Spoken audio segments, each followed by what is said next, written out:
everyone for some more of my Brighton Hove Albion here, career mode here on FIFA 22. And I just realized I said Brighton Hove instead of Brighton and Hove, but regardless, welcome back to my Brighton career mode here on FIFA 22.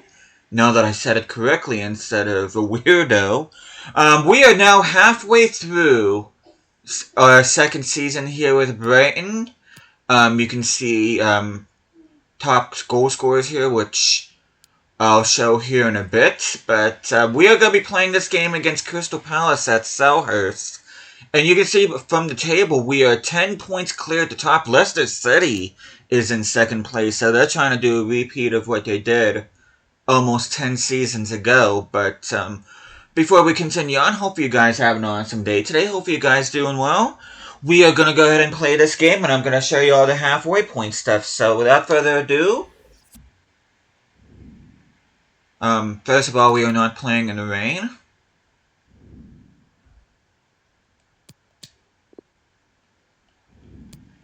I'll meet in the middle and do partly clear.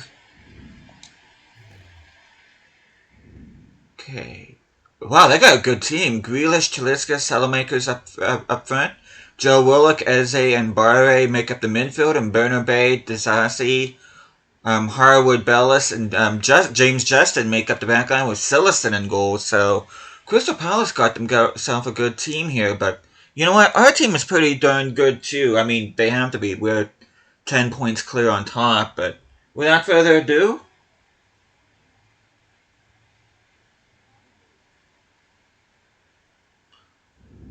you can see Robert Sanchez is the featured player here.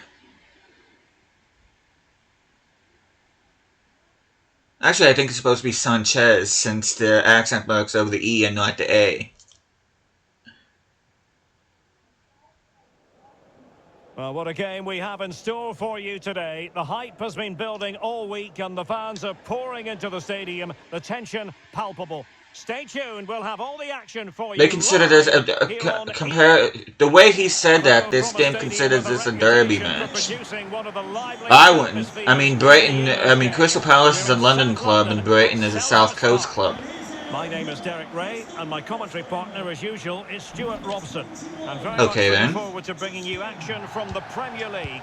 It's Crystal Palace versus Brighton and Hove Albion. Oh, he's through here. Wait, Suarez gets up front. Oh, good save by Sillerson. Glove on the ball from the keeper. Okay, that's not out. Chance to play it in. Nice! Oh my god. You have got to be kidding me. Yeah, he adjusted his body so well there. It's a great piece of skill, and it probably deserved the goal. Come on. Let's try this again. And continues his run. And a good-looking ball. There we go. Sillerson just stood there for that. I thought he had a better chance of making a save than what he did in the attempt that Suarez made, but oh well. This game be gaming. Oh! I was not ready for that. And another one! 2 quick goals! Will it turn out to be the two-punch knockout? The reigning Golden Boot winner, Luis Javier Suarez. I don't even think he was in the top 8 whenever I looked at this. We'll see here if I can get the ball back. Salamakers. Ah, you gotta be kidding me. Challenge, and it will be a throw-in. Nice. Oh, come on. You could have had that. Oh, wait a minute, Stuart. Opportunity. There we go.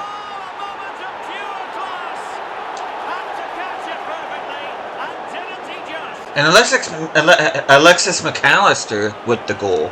I think that is good enough. I think I'm gonna go ahead and just jump the result here. And we do keep the clean sheet. Van Hecke, Kovalenko, and Caicedo came on for White, Onana, and Mwepu.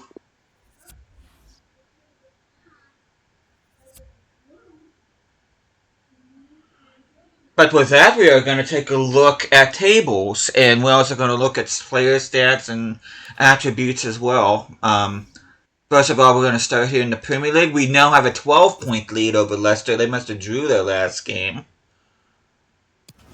Manchester City and Liverpool round out the top four. Arsenal is in a Europa League spot, and Aston Villa is in a Conference League spot. Teams of relegation trouble are Norwich, Blackburn, and Bournemouth. Bournemouth is a bit of a surprise, but Norwich and Blackburn, with all due respect, not so much. And we have yet to find out who we're playing the FA Cup third round. Carabao Cup, we are in the quarterfinal. Well, no, we're not. We got knocked out. I'm sorry. Did we start round 2 or did we start round 3? I think we started the third round. Third round, we beat Fleetwood Town. And we got knocked out of this round, I think. And we did. We ended up getting knocked out by West Brom. Super Cup at the beginning of the season was won by Lazio. They beat Stade Rennais. Champions League, we are in the round of 16. We're up against Leverkusen, which is not bad opposition. I mean, at least it's not PSG or Atletico Madrid or Barcelona or one of them. We could have got Lazio. That would have been pretty cool. But, hey, I'll take Leverkusen. That's not a team I draw against very much in the Champions League. But you can see we finish on top of the group with 3 points ahead of PSG. Let's see. Old Club Feyenoord got grouped in Group F. Borussia Dortmund getting grouped out of Group G. And everything else seems pretty normal. Now we're going to take a look at the rest of England, starting with the Championship. And then we'll look at stats. Watford, Nottingham Forest make up the top 2. Watford running away with things there. Sheffield United, Preston, Barnsley, and West Brom are in playoff spots. Teams in the relegation zone are Hull, Crewe Alexandria, fair play to them being in the Championship. And Oxford United is in the drop zone. Luton Town and Lincoln make up the top 2 of League 1. Plymouth, Derby, Ipswich, and Sheffield Wednesday are in the playoffs. Teams in relegation trouble are MK Dons, Exeter, Gillingham, and Burton. In League 2, the top 3 are Walsall, Salford, and Fleetwood, with Doncaster, Northampton, Newport County, and Rochdale in the playoff spots. And teams in relegation trouble are Stevenage and Harrogate Town. But we are here. Yeah, as you can see, Luis Javier Suarez is not even in the top 8. He's not in the top 8. He is 14th right now. He is 5 goals behind Tammy Abraham if he has a shot reclaiming the Golden Boot. But he does have the most assists so far, so fair play to him. And Sanchez with 4 clean sheets. That's about it. Carabao Cup, do we have anybody? Which we got knocked out early in this competition. I'd be very surprised if we have any. Oh, we had Matt Target with an assist.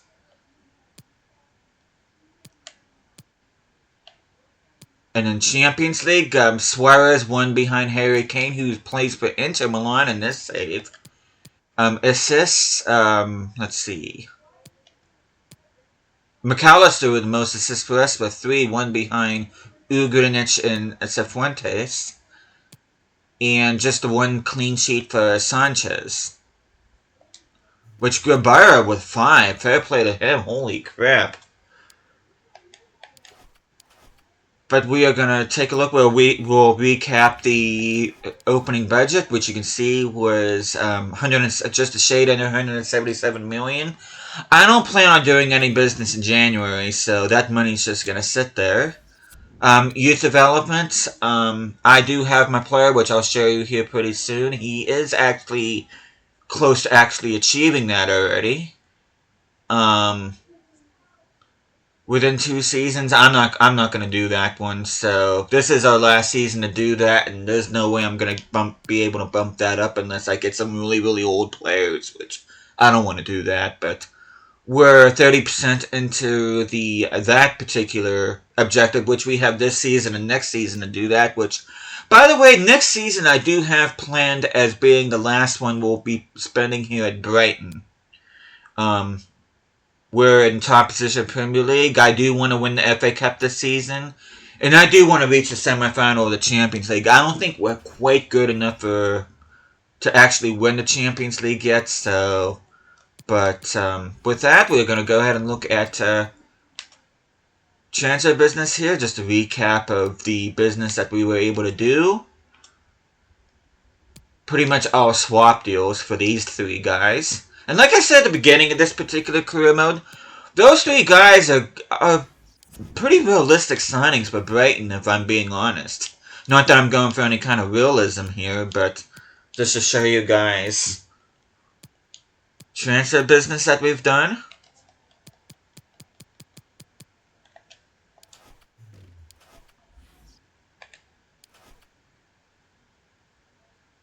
Oh, I forgot to look at Youth Academy.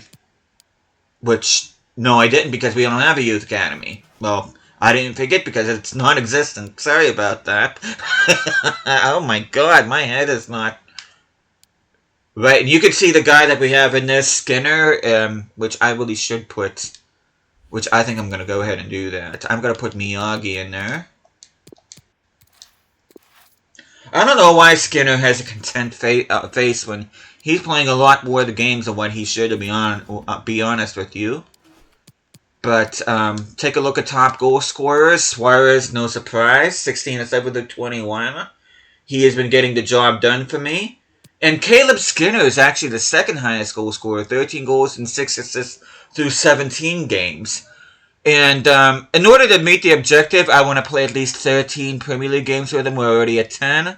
So I already played 5 Champions League games, which is good enough. Carabao Cup we're out, and I do want him to play every FA Cup game. So you're going to be seeing less of Caleb Skinner, but I do want him to at least be involved with every FA Cup game and 3 more Premier Leagues, if that's...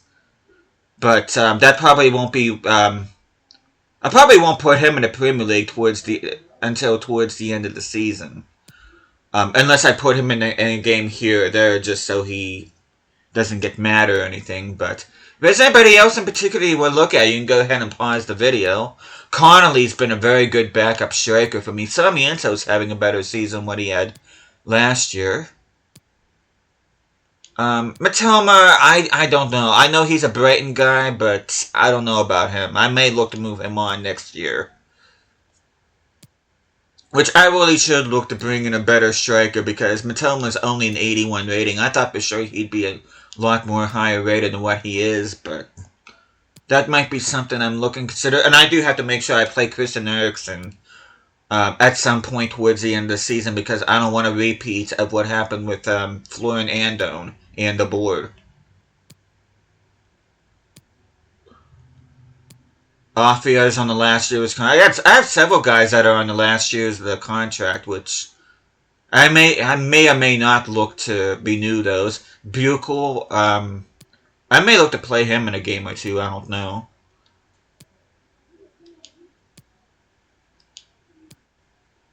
You see a lot of Youth Academy graduates there. Kovalenko, honestly, I think he's had a better season this year than what he had last year. Caicedo, very consistent. Hecka, consistent. Trost, only 6 games, but he does have a clean sheet. Our new guys each have an assist, so that's cool to see. Doing better than what Tariq Lamptey is doing. And then Sanchez with 5 clean sheets and 20. So, quarter of the games he's played, he's got a clean sheet. So, that is that. But we're going to look at development plans. And I am going to be looking at development plans as you guys are looking at the attributes of each player. Again, if there's anybody in particular you want to look at, you can go ahead and pause the video.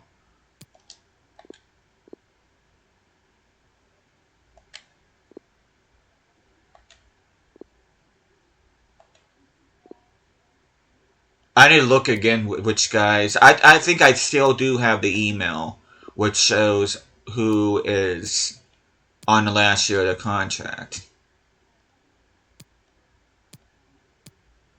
I may actually tackle that off camera if I want to.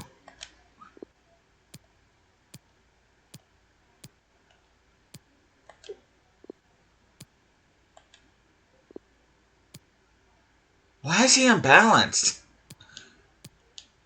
Oh, that... you know what? I know why, because when he came back from loan, I didn't redo his development plan. That's why. It just dawned on me that I never did put him back on a plan.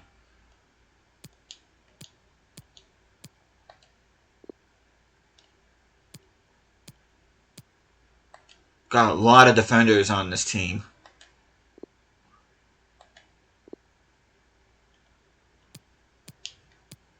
Looks like it's going to be 8 weeks. I'm happy with that. He should reach an 85. Onana, despite him being not the Onana I was thinking at the beginning of this particular career mode, I've been very happy with him. 4 weeks, Eriksen's going to drop to 74. I'll put that one, even though he's not expected to grow anymore, which is kind of disappointing, considering how decent he is in real life. I'll improve his skill moves, why not?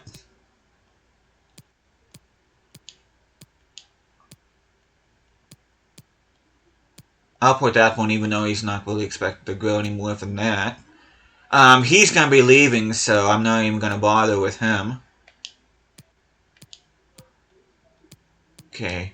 4 weeks to be a 62. I'll work on his attacking work rate. Same with him, and I'm also going to work on his pace and stamina.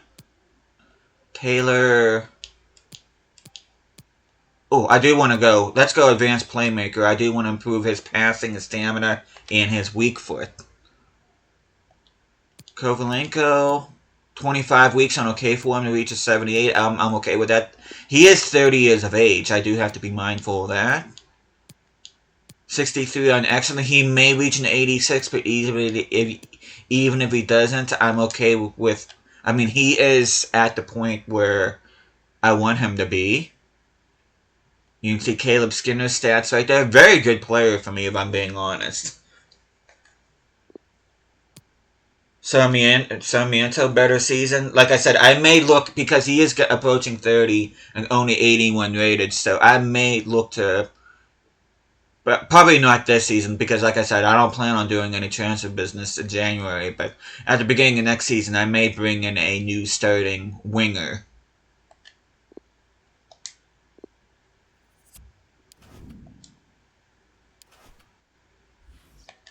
Let's see, there's something I'm forgetting to show. I showed stats, I showed England, I showed transfers, there was no youth academy to show. But you can see we extend our winning run to 6 games. You can see we drew against Leverkusen. They consider this too close to call, which I'd say that's pretty fair. If anything, you might even consider Leverkusen to be the favorites here, if I'm being honest. And you can see very disgusted looking Patrick Vieira. He would have been Crystal Palace manager at this time, so... Yeah, that pretty interesting graphic there. But, that is what we're going to be calling it here, and, yeah, I'm probably going to do... First of all, let me look at my email real quick. Maybe I won't. Let me go on my squad here real quick.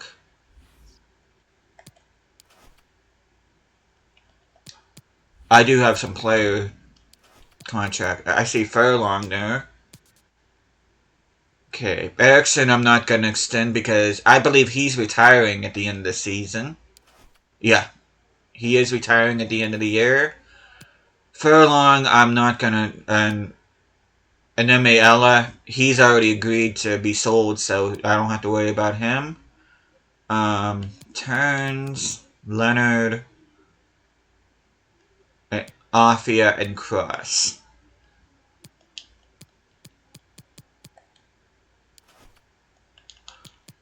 Which I do need to make a decision on these guys. I'm probably going to let a good bunch of them walk, if I'm being honest with you. Got Bartlett here. He's going to be joining Brest. Leonard, I think I'm going to let him walk. And you can see Ella. He's going to be joining Linz when transfer window opens. And I'm going to be looking at all these players here. I'm probably going to keep Furlong.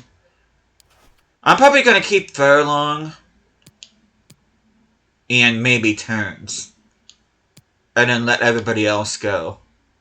But to be fair, Offie has been pretty good. I don't know. Like I said, I'll have some decisions to make between now and the next game. Which we will start immediately at the next game in the next episode. Which will be here, this home game against Bournemouth. And, yeah, I am going to show pretty much every game of the rest of the season like I did last year. So we'll be seeing the whole lot here. And with that, thank you guys so much for watching this. Hope you guys are enjoying the series so far. I'll be seeing you guys again next time.